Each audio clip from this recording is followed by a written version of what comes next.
بسم اللہ الرحمن الرحیم. ٹائم ٹوڈے ود حسین تھیبو کے ساتھ میں ہوں آپ کا میزبان. وزیر اعظم جناب عمران خان صاحب کا بہترین کھلاڑی جو احتساب کے لیے انہوں نے چنا تھا شہزاد اکبر صاحب نے ریزائن دی ہے. ذرائع کا کہنا یہ ہے کہ وزیر اعظم صاحب نے شہزاد اکبر صاحب سے استعفیٰ مانگا ہے, استعفیٰ لیا ہے کیونکہ وہ اس میں کامیاب نہیں ہو سکے. کچھ دن پہلے جو میٹنگ ہوئی اس میں شیخ رشید صاحب نے کہا کہ کیا ہم میاں نواز شریف کو باہر سے لا سکتے ہیں, تو شہزاد اکبر صاحب نے کہا نہیں. اندر کی خبر یہ ہے کہ وزیر اعظم صاحب نے کہا پھر میں نے آپ کو کیوں رکھا ہے. اس کے بعد وزیر اعظم صاحب نے خبر یہ ہے کہ استعفیٰ مانگا تھا, لیکن آج شہزاد اکبر صاحب نے استعفیٰ دیا ہے. اس پہ ہم تفصیلاً بات کریں گے کہ کیا ہم احتساب کا عمل ہمارے پاس صرف اور صرف ہم سلوگن کی طرح, کریکٹر اسیسینیشن کی طرح رکھ رہے ہیں, یا واقعی ہوا ہے. اور جس طرح سے پی ٹی آئی کے فرنٹ پیج کے مینیجرز کہتے تھے کہ ہم دوسرے دن اتنے پیسے لے کر آ جائیں گے, اس کے بات کرنے کے لیے ہمارے ساتھ اسٹوڈیو میں ایک مستند ترین آدمی ہے, اس سے ہم بات کریں گے. کل وزیر اعظم صاحب نے ٹیلی فونک خطاب بھی کیا, لوگوں سے سوالات بھی لیے, اور انہوں نے فرمایا کہ میں حکومت سے اگر باہر چلا گیا تو بہت زیادہ خطرناک ہو جاؤں گا, میں کنٹینر پہ چلا جاؤں گا. یہ بھی ہم پوچھیں گے کہ وزیر اعظم صاحب کو کون باہر بھیج رہا ہے, کیونکہ جب بھی کوئی لیڈر دنیا کا بات کرتا ہے تو وہ ڈائریکٹ عوام سے بات کرتا ہے, اس کا کانٹیکٹ عوام کے ساتھ ہوتا ہے. تو کیا وزیر اعظم صاحب نے یہ تھریٹ عوام کو دیا ہے کہ وہ عوام ان کو نکالنا چاہ رہا ہے؟ اس پہ بھی ہم بات کریں گے. اس وقت جو خصوصاً ہم آج پروگرام کرنے جا رہے ہیں وہ اس پہ جو ریجنل ٹریڈ ہے اس کی کتنی امپورٹنس ہے. اس کے لیے ایک جنگ اخبار میں ایک آرٹیکل بھی ہے. بھارت سے تجارت, ہمارے ڈاکٹر مرزا اختیار بیگ صاحب جو سینئر اینالسٹ ہیں, کالمسٹ ہیں, بزنس لیڈر ہیں, فارمر اسپیشل اسسٹنٹ ہیں, ٹیکسٹائل کے ایڈوائزر بھی رہے ہیں آپ پیپلز پارٹی کے دور میں. سر آپ کا بہت بہت شکریہ ڈاکٹر صاحب, آپ نے ہمیں ٹائم دیا. بہت شکریہ. شہزاد قریشی صاحب آپ بھی ہمارے ساتھ موجود ہیں. شہزاد قریشی صاحب آپ کا بہت بہت شکریہ, آپ نے ہمیں ٹائم دیا. ہم بزنس پہ بات کریں گے, اس کے ساتھ ساتھ کووڈ بیڈلی اسپریڈ ہو رہا ہے, سوشل ایکٹیوسٹ ہیں, سی او ہیں اپنے کمپنی کی سمن عابد صاحبہ. آپ کا میڈم بہت شکریہ, آپ نے ہمیں ٹائم دیا. تھینک یو سو مچ. سب سے پہلے میں ڈاکٹر صاحب آپ کے پاس آؤں گا. سر آپ یہ بتائیں کہ یہ جو ریجنل ٹریڈ ہے اس کی کتنی امپورٹنس ہے, اور ہمارا آج آپ نے جو آرٹیکل لکھا ہے ہمارا بھارت سے تجارت ہونا چاہیے یا نہیں ہونا چاہیے؟ جی یہ کالم میں نے بہت سوچ کے سمجھ کے, حساس موضوع ہے, لیکن میں نے سمجھا کہ یہ جو کالم کا تقدس ہے اور جو قرض ہے, میں سمجھ رہا ہوں حالات بدل رہے ہیں, تو اس میں مجھے اپنا کینڈیڈ ویوز دینا چاہیے کہ اب نئے حالات میں ہمیں انڈیا کے ساتھ تجارت میں کیا سوچ رکھنی چاہیے. پہلی چیز تو یہ ہے کہ وہ ممالک جو آپس میں, جن کی سرحدیں آپس میں ملتی ہیں, جن کو ہم علاقائی ممالک کہتے ہیں, ریجنل ممالک کہتے ہیں, وہ ایک دوسرے کی تجارت بڑھانے میں سب سے بڑا انسٹرومنٹل ہوتے ہیں, سب سے بڑا ان کے ذریعے تجارت بڑھتی ہے. اگر ہم دنیا میں دیکھیں کہ ٹریڈ آپس میں کیسے بڑھی ہے, تو ہمیں ایک ہی ماڈل نظر آئے گا ریجنل ٹریڈ کا, علاقائی تجارت, جس میں تجارت بہت تیزی سے بڑھی ہے. پہلا ایک ماڈل ہے نافتا, ٹھیک, امریکہ, کینیڈا, میکسیکو, 68% ان کی تجارت آپس میں ہی ہے. دنیا کی تجارت چھوڑیں, آپس میں جو تجارت ہے وہ 68%. اس کے بعد 27 ممالک کا یورپین یونین کا بلاک ہے, یورپین یونین, جی بالکل, ای یو کا, ان کی تجارت 53% ہے آپس میں, آدھے سے زیادہ تو وہ آپس میں ہی تجارت کرتے ہیں. اس کے بعد ایک آسیان ہے, far eastern country, Singapore, Hong Kong, Malaysia, Indonesia. ASEAN country کی تجارت ہے 26%. اور ہمارا جنوبی ایشیا کا جو سارک کا بلاک ہے, اس کی آپس کی تجارت ہے 5% صرف. تو 68% اور 5%. کیوں؟ تو کوئی پی ایچ ڈی کرنے کی ضرورت نہیں ہے. ایک ہی وجہ ہے کہ جو دو بڑے ممالک ہیں, مین پلیئر, ایکٹیو بڑے جو دو ان ممبر ممالک ہیں ہمارے جنوبی ایشیا ریجن کے, پاکستان اور انڈیا, ان میں تعلقات کشیدہ ہیں. اس میں تجارت کبھی سسپینڈ ہو جاتی ہے, کبھی بینڈ لگ جاتے ہیں, کبھی روک دی جاتی ہے, کبھی پھر شروع ہو جاتی ہے, پھر کبھی ٹیرف بڑھا دیتے ہیں غصہ نکالنے کے لیے, نان ٹیرف بیریئرز پہ استعمال شروع کر دیتے ہیں وہ, اور وہ تجارت نے بڑھ کے دی. تو یہ ایک بہت بڑی بدنصیبی ہے کہ آپ کے جو پڑوسی ملک ہے اس سے آپ سے اشیاء خریدنے کی ضرورت ہے, کلیش نہیں ہے. وہ چیزیں جو بیچ رہا ہے وہ آپ کو ضرورت ہے, آپ جو بھیجنا چاہتے ہیں اس کو ضرورت ہے. تو یہ تو ون ون ہو گیا. بالکل صحیح. لیکن اس کے باوجود ہم صرف سیاسی اور ڈپلومیٹک ایشوز کی بنیاد پر تعلقات اپنے وہ تجارت کو نہیں کھول. سر میں آپ سے اگر یہ سوال کروں, آپ ایک بزنس لیڈر بھی ہیں, آپ یہ جو کتنا امپیکٹ پڑتا ہے آپ کا ٹریڈ میں, آپ کا فیئر میں, آپ اگر دور سے کرنا چاہ رہے ہیں؟ بہت اچھا سوال ہے آپ کا. دیکھیں ہماری جو انڈیا سے چیزیں آتی ہیں ہم منگاتے ہیں کاٹن, کیونکہ انڈین کاٹن پاکستانی کاٹن ایک ہی کریکٹرسٹک ہے, شارٹ فائبر کہلاتا ہے یہ اپنا کورس کاؤنٹ یان بنانے کے. تو جو پاکستانی کاٹن کی خصوصیات ہیں وہی انڈین کی خصوصیات ہیں. دوسرے ہم وہاں سے منگاتے ہیں ڈائز, کیمیکل. اور تیسرے جو سب سے بڑی چیز ہے جس پہ ہم ابھی بھی ڈیپینڈنٹ ہیں, اور اب وہ گھوم پھر کے کبھی سنگاپور سے آتی ہے کبھی دبئی سے آتی ہے, وہ فارماسیوٹیکل کا را مٹیریل ہے. ادویات جو بنتی ہیں ہماری دوائیاں, ان سب کا را مٹیریل جو ہے 90% انڈیا سے آتا ہے. لیکن وہ گھوم کے آتا ہے. اب یہ چیزیں کیونکہ ڈائریکٹ آپ نہیں لے رہے, 3 ممالک سے گھوم کے آئے گا تو 3 منافع رکھیں گے. تو آپ کی وہ چیز ٹرانزٹ ٹائم بڑھ گیا, پھر فریٹ بڑھ گیا. تو آپ کو میں ایک مثال دیتا ہوں, ہماری انڈیا سے تجارت تھی 2019-20 میں $2 ارب کی, 2018-19 میں $2.3 بلین تھی, جس میں 1.6 بلین انڈیا سے ایکسپورٹ تھی اور 0.4 پاکستان سے تھی. پاکستان سیمنٹ کرتا ہے, سیمنٹ میں کوئی ہمیں نہیں کمپیٹ کر سکتا. جپسم ہے, چونا ہے, سالٹ ہے, کھجور ہیں, چھوارے جو وہاں شادیوں میں یوز ہوتے ہیں وہ پورے پاکستان سے جاتے ہیں, اور ڈرائی فروٹ ہے. تو یہ ہمارے آئٹمس ہیں جو وہاں پہ ضرورت ہے ان کو. اچھا سر, جب آپ ایڈوائزر تھے پرائم منسٹر کے, آپ نے اس کے لیے کوئی کوشش کی؟ جی ہم نے بہت کوشش کی. میں ڈیلیگیشن لے کے گیا تھا, امین فہیم صاحب تھے ہمارے کامرس منسٹر, اور وہاں پہ ان کے کاؤنٹر پارٹ تھے آنند شرما صاحب جو کامرس کے منسٹر تھے. ہم تو دراصل گئے تھے ان کے پاس کہ انڈیا نے پاکستان پہ اعتراض کیا تھا WTO میں, اور جس کی وجہ سے ہمیں GSP پلس روک گیا تھا, مل نہیں رہا تھا. تو ہم وہاں گئے تھے کہ آپ اپنا اعتراض واپس لے لیں. اور امین فہیم صاحب کو بھی وہ بڑے قدردان تھے, اور ہماری بھی اچھی لابنگ تھی. بزنس کمیٹی فکی نے ہماری مدد کی, جیسے یہاں فیڈریشن ہے ایسے وہاں کی فکی ہے, ان سے ہمارے پرانی ڈیلنگس ہیں, بیکم ٹریڈ پالیٹکس میں پرانے.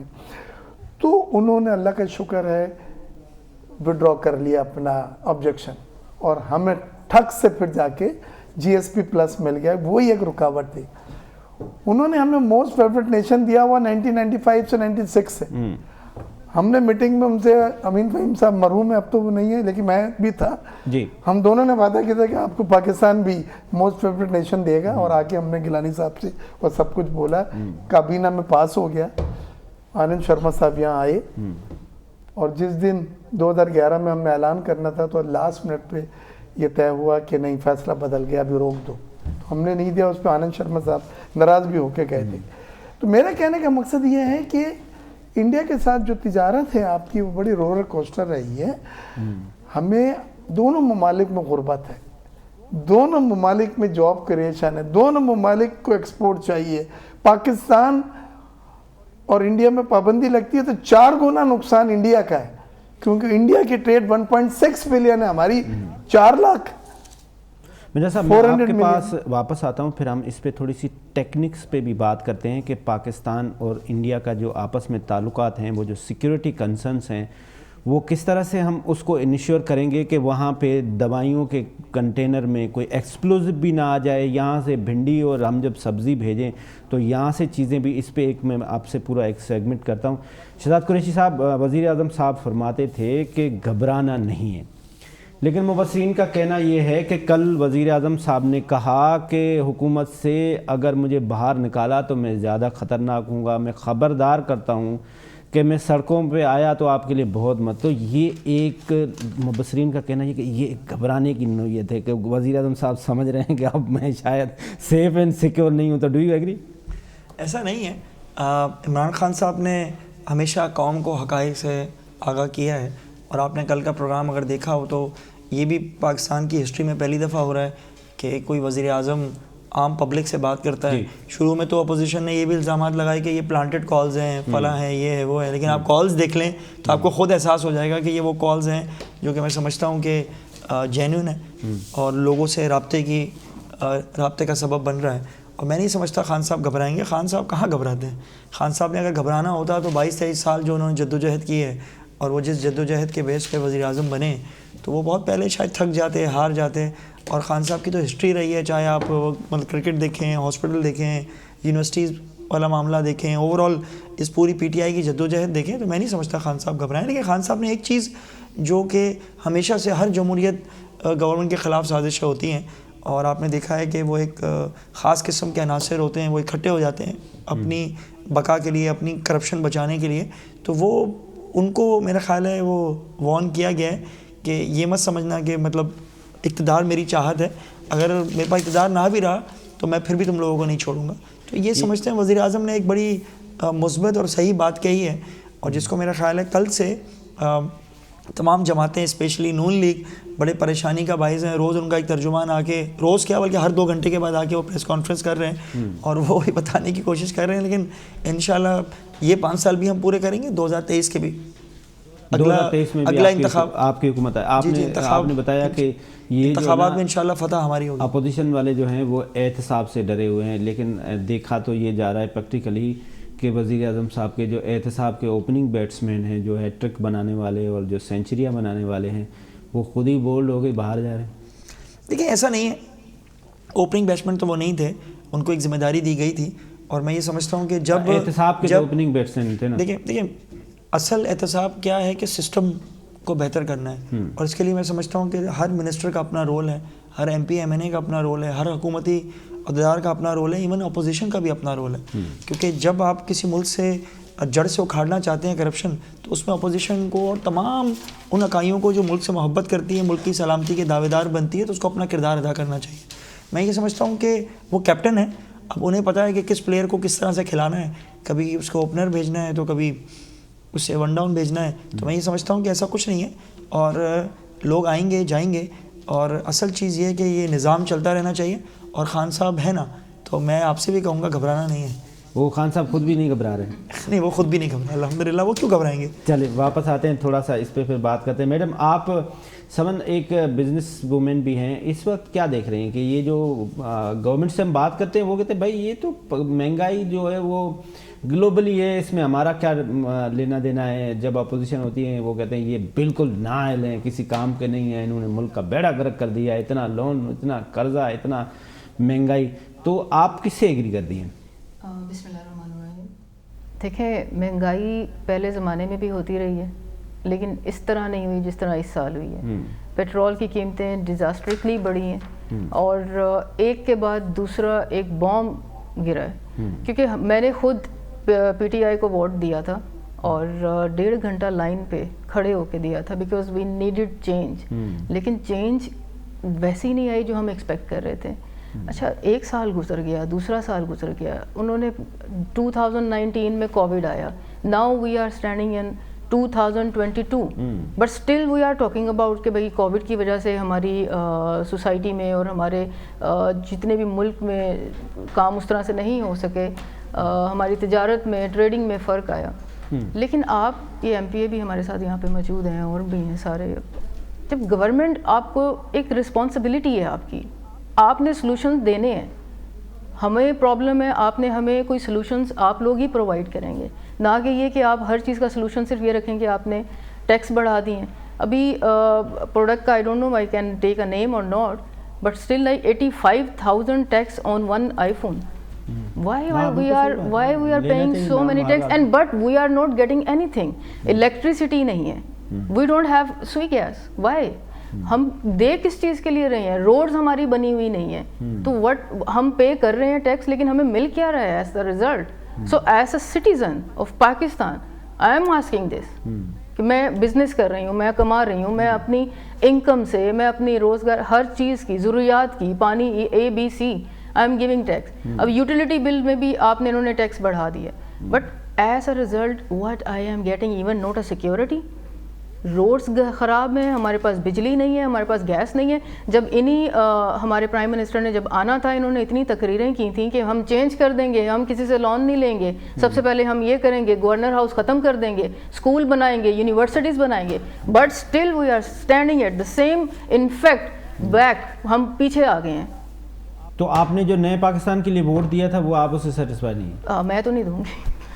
بیگ صاحب میں آپ کے پاس آؤں گا. سر میرا یہ سوال تھا کہ اس کو ہم جو ٹریڈ ہے ہم اس کو کس طرح سے سموتھ کر سکیں گے جس میں اس میں سیکیورٹی ریزنز بھی, سیکیورٹی کنسرنز بھی اوائڈ کیے جائیں. لیکن پہلی چیز تو یہ ہے کہ یہ سب چیزیں پہلے ہوتی تھیں اور ٹریڈ کبھی بند ہوتی ہے پھر کھلتی ہے, تو اس طرح کے جو بزنس میں یہ ایکسپلوژن وغیرہ کا کوئی واقعہ نہیں ہے.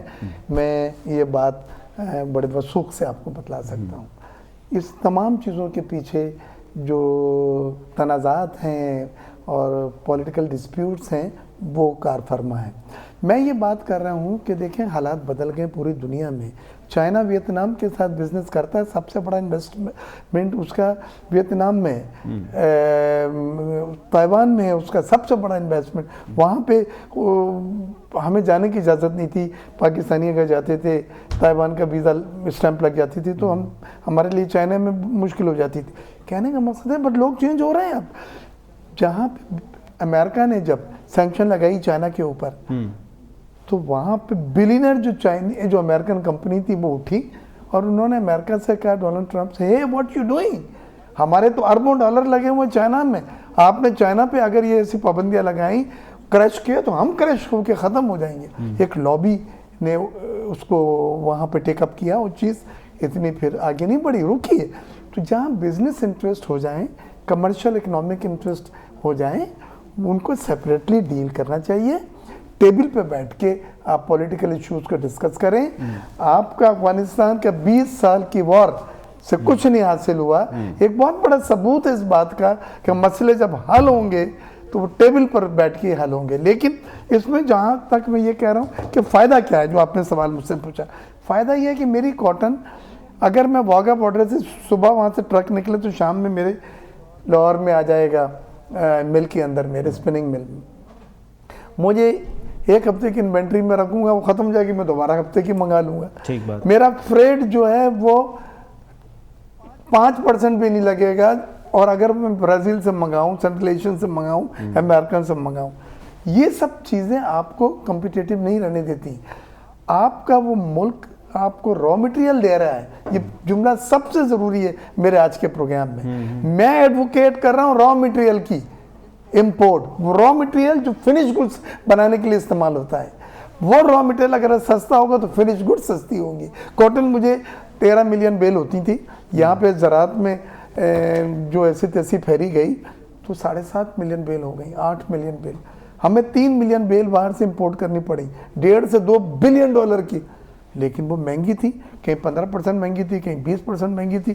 تو اس طرح سے آپ اپنے فنش گڈس کمپیٹیٹیو نہیں بنا سکتے. اچھا, اس میں ایک سوال یہ ہے نا سر کہ ہمارے ہاں پاکستان میں تو مسئلہ الگ ہے کہ ہم سنی شیعہ لڑتے ہیں, پنجابی پختون لڑتے ہیں, سندھی مہاجر آپس میں کوئی نہ کوئی ہمارا پولیٹیشین ایسا شوشت. تو جو انڈیا میں اس وقت عوام تو سمجھتی ہے, لیکن جو وہاں کی لیڈرشپ ہے اس کے لیے ایک ہی سلوگن ہوتا ہے, وہ اینٹی پاکستان ایلیمنٹس یوز کرتا ہے. پاکستان کو میں یہ کر دوں گا. تو پھر ٹریڈ, جب پرائیویٹ انڈیا کے لوگ چاہتے ہیں پاکستان سے تجارت کرنا, انڈیا کے لوگ پاکستان سے بہتر تعلقات چاہتے ہیں, اور پاکستان کے بزنس مین بھی, ہم جب سارک کی میٹنگوں میں جاتے تھے, فکی ہے وہاں کا, جیسے یہاں federation of Pakistan chamber of commerce ہے, ایسے فکی ہے ان کا انڈیا کا. تو وہ چاہتے ہیں کہ یار ہمارا ریجن کو گرو ہو, ہمارے یہاں سب سے زیادہ غربت ہے. اور ان پولیٹیکل ڈسپیوٹ سے 70 سال ہو گئے ہیں, ابھی تک ہم نے مسئلہ, ہم کہتے ہیں ان مسئلوں کو آپ دبانا نہیں ہے, یہ مسئلے اپنی جگہ ہیں, ان کو آپ سائڈ بائی سائڈ ٹیک اپ کریں, ٹیبل پہ بیٹھ کے ٹیک اپ کریں. جیسے ہم جب انڈیا کہتے تو ہم نے WTO میں ان کو آبجیکشن ودرا کرا, ہمیں GSP+ ملا. ہم نے انہیں موسٹ فیوریٹ نیشن دینے کا کہا تھا, وہ بعد میں ڈیسیجن ایسا ہوا کہ ہم نہیں دے سکے. لیکن پرائیویٹ سیکٹر کو آگے لائیں. یہ پرائیویٹ سیکٹر اگر پریشر گروپ بنے گا تو حکومتیں بھی پھر اس کو سنیں گی. جہاں اکنامک انٹرسٹ ہوتے ہیں, جہاں پہ بھی اکنامک انٹرسٹ ملتے ہیں,